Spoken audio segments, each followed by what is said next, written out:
apparently people got like really upset last time that we didn't have like the sorting hat. Oh, that we didn't get the names from a hat from the sorting hat. They were like, guys, there's such an obvious thing to use. Okay, and so I am like attempting. Yeah. Well, I see what you've done. Like, I mean, you listened to the feedback and like what here's our solution. We figured it out and we put the Dumbledore hat in the sorting hat. Yeah. So now so problem solved. Right. Now if we can just get it to sit. I mean, like beautifully. Like the sorting hat is meant to be the other, like this is how hats work. Right. I mean, it's like we got it. It's fine. It's fine. It's fine. It's fine. Smush! It didn't work either. Whatever. Oh, that's nice. It's like a cornucopia. Oh, like the Hunger Games. Like Lion King.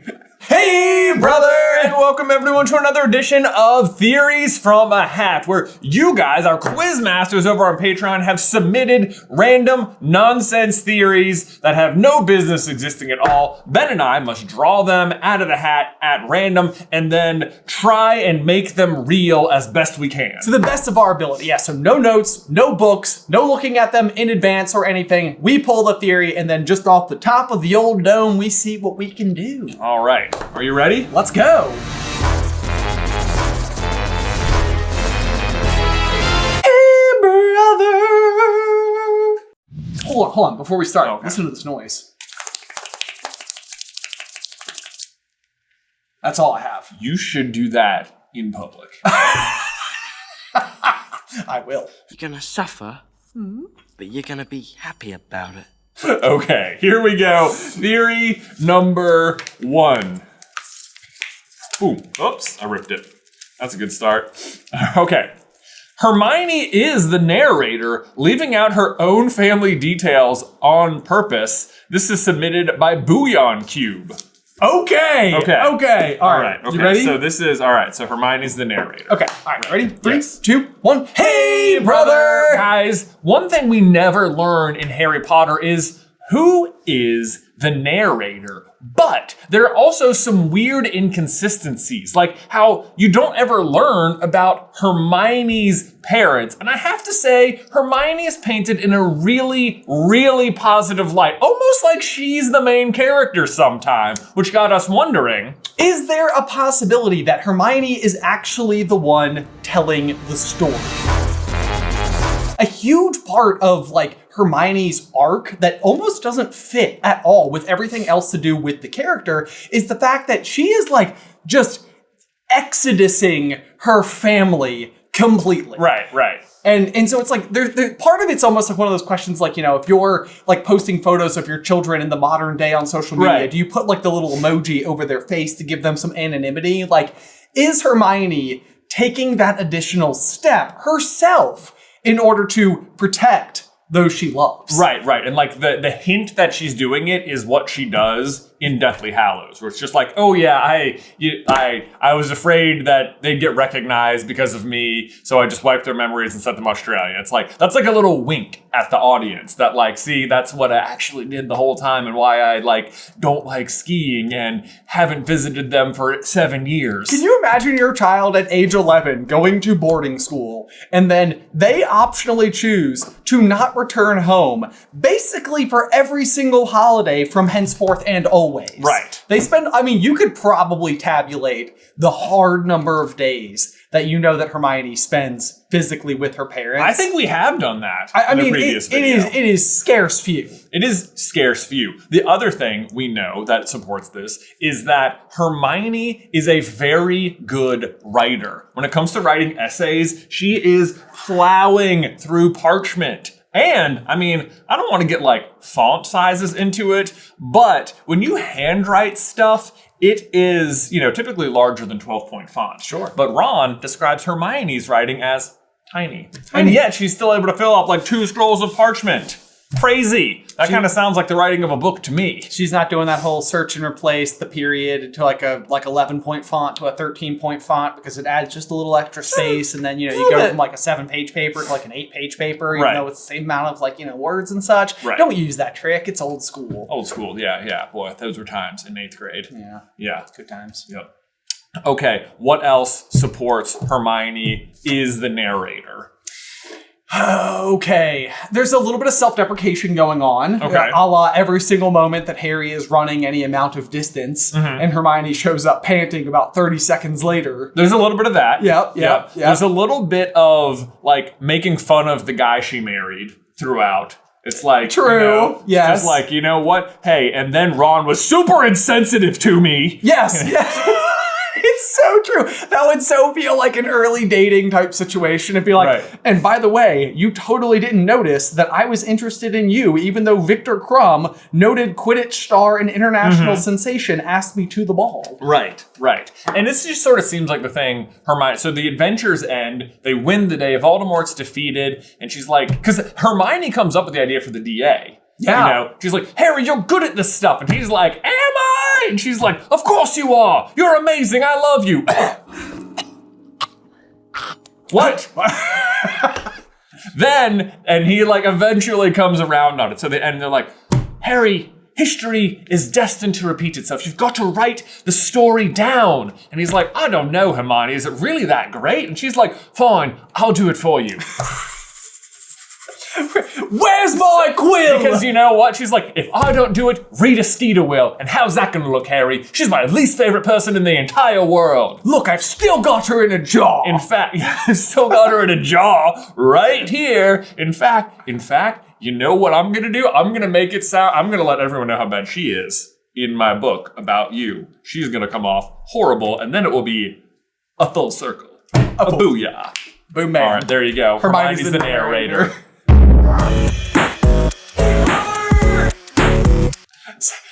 I feel like that was more of like less fact-based and more like gusto and emotions. It was there. Yeah. It was there. Yeah. We came up with more stuff than I thought. Look at us go. Yeah. Look at us go. All right. Ready? Yes. You should do that in public. This one feels chunky. Oh, yeah. Chunky. All right, let's see here. So this is going to come from Jordan. Oh. Everyone knows Expelliarmus is Harry's signature spell. Is the reason he uses it so much is because Hermione told him that being expelled is worse than death, and he learned not to question her judgment. Hey, brother! Why does Harry always use Expelliarmus? I've got to tell you that, like, when I was a young reader going through the series for the first time, I was, like, almost frustrated when I got to the end of the saga and what Harry uses against Voldemort in the final duel is Expelliarmus. Right. And I think it's, like, one of those things where, like, young, small me didn't fully appreciate the value of the fact that even down to this final death-defying moment, literally, Harry is using a disarming spell while Voldemort is using, like, a spell designed specifically to kill. I think in the full spectrum of time, I appreciate the fact that there's, like, some major symbolism involved with that choice. Indeed. But I also think there might be something to this in the naming of the spell Expelliarmus. And I do think it could tie directly into Hermione's quote from the very first book, Sorcerer's Stone, where, of course, everyone always quotes this because it's so funny. Yeah. It says, you know, I'm going back to bed before either of you comes up with another idea to get us killed. Or worse, expelled. Expelled. And in fact, those are the two things on the table every time Harry comes face to face with Voldemort. It's so true. Voldemort is indeed going to try to kill Harry, and Hermione says being expelled is worse. And you know what wins every time? Expelliarmus. Expelliarmus. I do not think this is an accident. I don't think it's an accident either. It's like, this isn't even like theories out of a hat. This is just like a good observation we've never seen before. Yeah. Because, like, and this is, I mean, I've always chalked it up to sort of demonstrating the toxic nature of the Dursleys. Because through the first, like, 4 books, this idea of expulsion is like a constant threat that is sitting on Harry's shoulders. And you, the reader, resonate with it in such a huge way because he's still so young that it's like if he does get expelled, he has to go back to live with the Dursleys. And in your mind, based on those first like few chapters of Sorcerer's Stone, first few chapters when of he's with the Chamber of Dursleys. Secrets, yeah, it's like it is terrible there. Right. And the idea of having to go from this like wonderful magical castle back to number 4 Privet Drive is the worst. Right. But I also feel like there's another major thing going on here because like part of Voldemort's regime is to like take over Hogwarts and eliminate sorting and sort of like start teaching like the dark arts. And the idea of expulsion, you know, we think of it as like you singly being thrown out of school. But what Voldemort is attempting to do in the overall regime is reform school entirely to make the entire society fit to walk to the beat of his drum. Right. Which is almost as if like educational curriculum that has been established for centuries is being expelled in the name of what he's doing. Right. You right. know? Yes, you're right. So it's like it is this other threat. Right. And then Dumbledore even tells Voldemort, like, there are worse things than death, Tom. Or Right, whatever. yes. Like, that's what he's saying. And that's basically what Hermione's saying. It's like, being expelled would be worse than death. And honestly, for Harry, that's almost true, right? Because if Harry just died, like that would be bad, obviously. Obviously. That wouldn't be great. But at the same rate, like, being expelled would mean a life where he is no longer part of the magical community that he just learned he is a part of. Yeah. Like, he is the chosen one, and now he's not allowed back at school, and he's forced to live with the Dursleys, which was already bad, but would be so much worse with the knowledge that you were a wizard and that there was a world you were not a part of. Right. Right? When Snape is talking to Dumbledore, he says, like, you know, after Lily has died, he says, I wish I were dead. And Dumbledore is like, and what good would that be? Right, You know? yes. But for Snape, being alive after Lily is dead is worse than just being dead himself. Right. Right? Yes. So indeed, like Voldemort, to him, the wand, the power is everything. But not having a wand, being powerless, that is almost worse than death, although it does conclude in his death. But not like a real death either. Also not, yeah, I mean, he basically is just going to be caught in limbo for the rest of forever. Yeah, so I love this. I think basically the idea here is that, like, Hermione almost seems like she's speaking in hyperbole, you know, where it's like, obviously, dying is worse than being expelled. Obviously. But, like, in a much more, like, broader, like, symbolic, thematic sense, yeah. Yeah, symbolic and thematic sense, I think that you can kind of understand exactly what she's, like, where she's coming from. Right. It's just clever wordplay on the word Expelliarmus right there and the threat of being expelled, which it's not beyond Harry Potter to do this because even Tom Marvolo Riddle is like a wordplay joke inside of the story. It absolutely is. Yeah. No, I love this. I love it. That's just a good idea, Jordan. So thank you for your submission. Sold. Boom, bam. But y'all, we gotta take a brief pause right there to let you know that today's episode is sponsored by BetterHelp. National Women's Day is upon us, and a great time to take a moment to appreciate those moms, daughters, sisters, best friends, partners, or any female in your life who has made a difference. Personally, gotta give a massive shout out to Mom Carlin. It wasn't until becoming a parent myself that I realized the sheer magnitude of the miracle of effort that was required to take care of Jay, Tyler, and myself. And because these roles exist everywhere in our lives, it's a great time to say thank you, and also to say you matter. Therapy can give you a space that's just for you. But no matter what role you play in this wild world of ours, balance and boundaries can be key to avoiding burnout and just generally supporting your overall well-being. And those are skills that can be learned in therapy. So if you know where someone else's shoes are, everyone in the family's order at the drive-thru, or the first to wake up and the last to go to bed, remember your emotional well-being matters too. Find support and feel lighter in therapy. Sign up and get 10% off at betterhelp.com/super. That's betterhelp, HELP.com/super. Link in the description down below. And now back to the video. In public. I hope you do that on stage at tour. I will. Yeah. Okay. People good. are out there. Yeah. It's, you're also out there. I don't know why, you know. All right. This comes from Nerdosaurus Jules, who says, their theory is, the real reason Umbridge hates Dumbledore is because she was once in love with him and he turned her down. And now she believes them to be trying to destroy her current love interest, Fudge. What Cornelius doesn't know won't hurt him. Oh, okay. All right, you ready? Yep. All right, 3, 2, 1. Hey, brother! Why does Umbridge actually hate Dumbledore? I mean, she says she likes Fudge because he's the Minister of Magic, but everyone knows Dumbledore is the most powerful wizard. Why isn't she aligned with him? Oh my gosh, I feel like there is so much to be said underneath this particular umbrella because there is Umbragella. Umbridge, yes. Thank you. Thank you. Yeah. The Umbragella, as it were, because we know that Umbridge is highly attracted to power. Oh, I thought you were about to say highly attractive, and I was about to have to throw up into the hat. Straight gorgeous. I mean, just an absolute stunner, you know? Have you seen those velvet bows? I have. Nice. No. So we know that Umbridge is attracted to power. And if you have this up-and-coming wizard in Dumbledore who is like the ultimate hotshot, who also happens to look like Jude Law, like what the heck? No, I'm just kidding. That's a total aside. But like, no, you've got this person who is like canonically accurate. Who is otherwise a shoo-in for the Minister for Magic position. Even not being Minister for Magic, just being headmaster at Hogwarts inside of the world of Harry Potter is a really big deal. Like, I think sometimes we can dilute it down into this idea that like he's a high school principal. And it's like, for one, I think that's maybe more of an insult to actual high school principals who do, amazing work. But also, like, I think within the wizarding world where there is such a narrow pipeline, like there's not a lot of just schools. The one school. Right. So if you are the one instructing the future generations of wizards as they enter and exit their educational experience, you're being a highly influential figure in terms of how that impacts the greater wizarding world. Right. Because every single person who comes to your school is going to be taught your code of ethics, your morals, your magic system,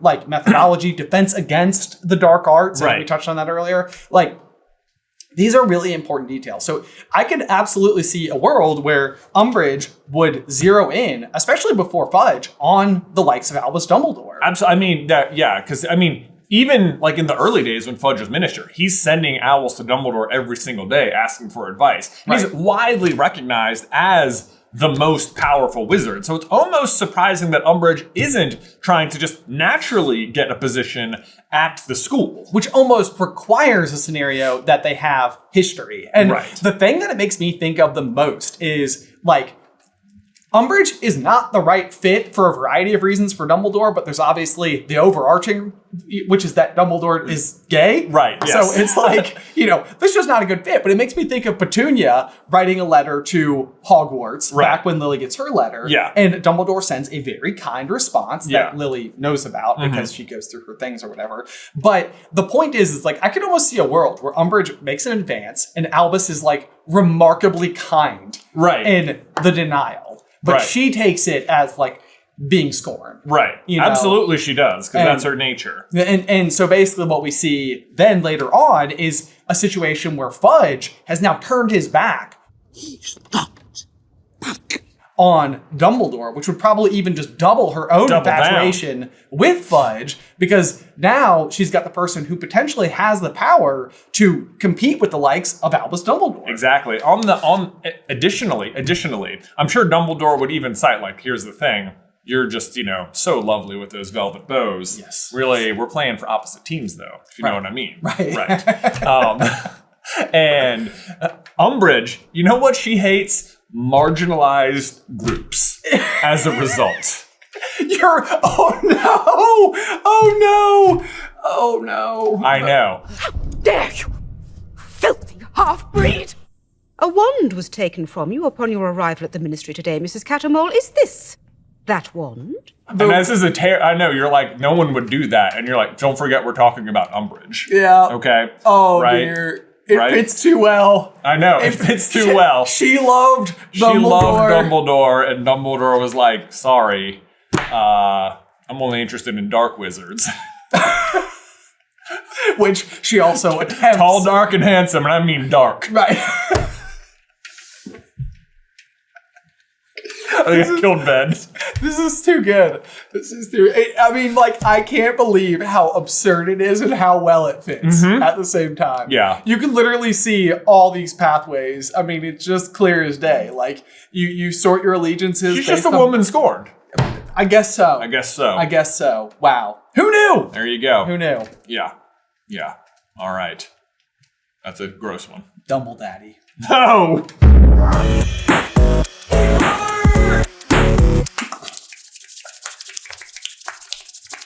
It kind of sounds like rain.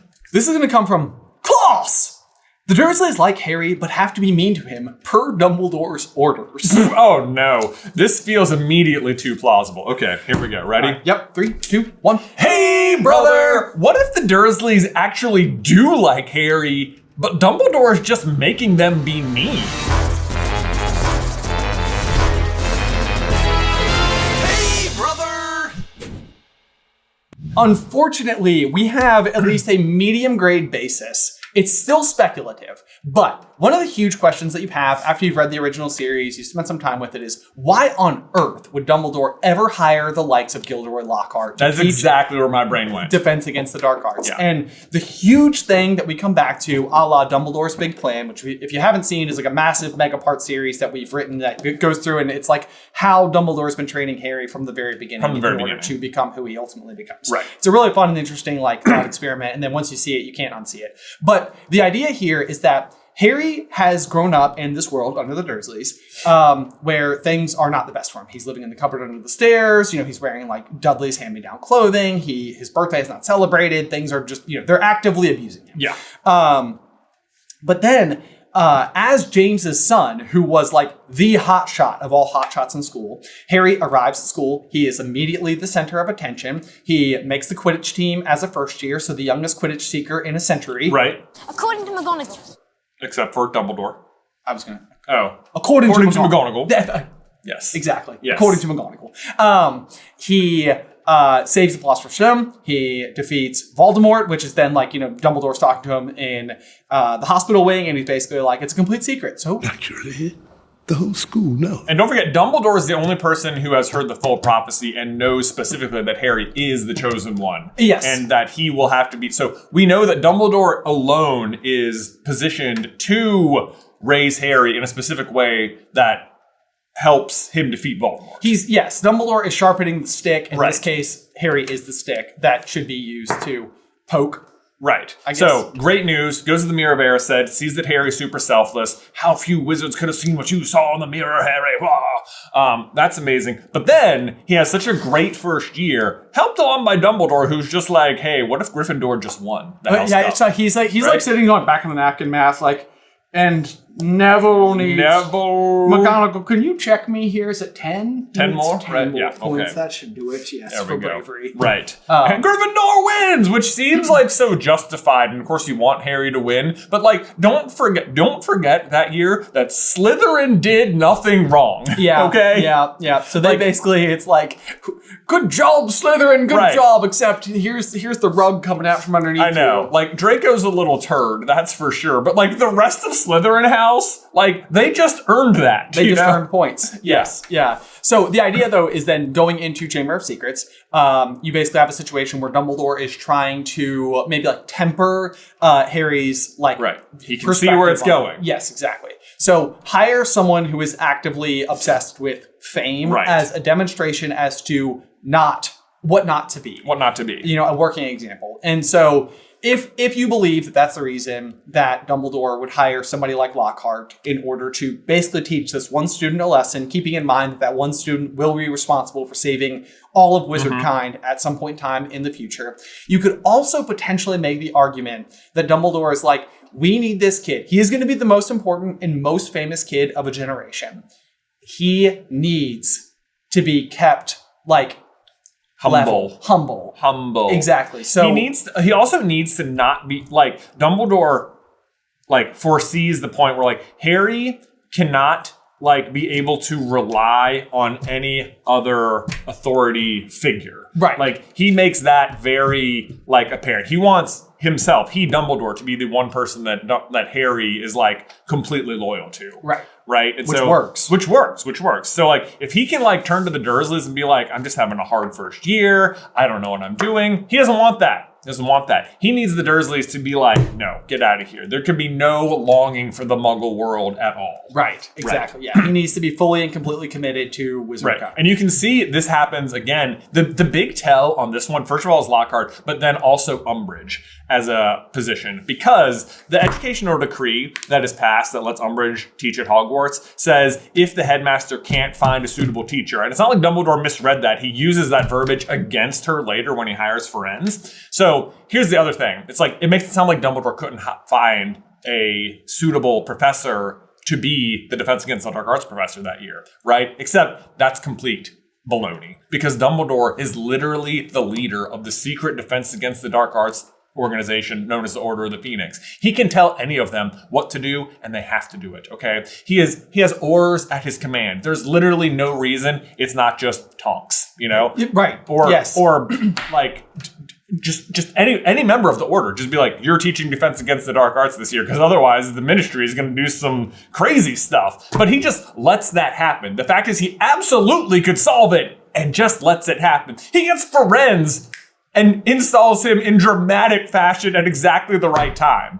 Okay? He can do this. But the thing, and the proof in the pudding as well, is that like when you get to Christmas in Half-Blood Prince, Scrimgeour shows up and has this whole conversation with Harry at the Burrow. Yeah. And he's basically just like, so what? You're Dumbledore's man? And Harry's like, yeah. I am. Through and through. You know, so it's like, it's like Dumbledore, for better or for worse, has turned Harry into a position where he is not willing to rely on the wizarding government and also not willing to rely on the Dursleys. Exactly. And so if you can fold the whole thing up into like one neat origami crane, then the end result is that the reason the Dursleys are so mean to Harry is per instruction from none other than Dumbledore. Boom.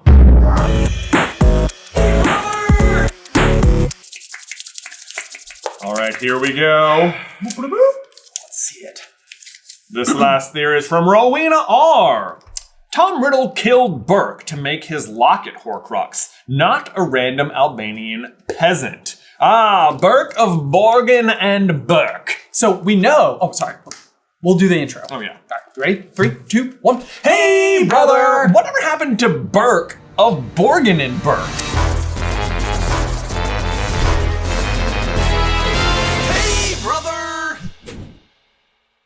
This is a weird one because when we are introduced to Borgin and Burke's in Chamber of Secrets, it's because Harry uses the blue powder incorrectly and shows up at the establishment where he runs into Lucius and Draco. Right. And Mr. Borgin. And Mr. Borgin. Yeah. And that's the thing, is that it's Borgin and Burke's, and we know that Borgin is present. But the really fascinating thing about Borgin and Burke's, as you fast forward down, the timeline, is that we ultimately learn, or I guess even backwards in the timeline, that upon leaving Hogwarts, Tom Riddle, who is like the standout student, loved by all, like expected to go on and do great things for the ministry and blah, blah, blah, instead goes on to work for none other than Borgin and Burke's. And upon doing so, he starts to be able to track down relics that he will ultimately turn into his various Horcruxes. Right.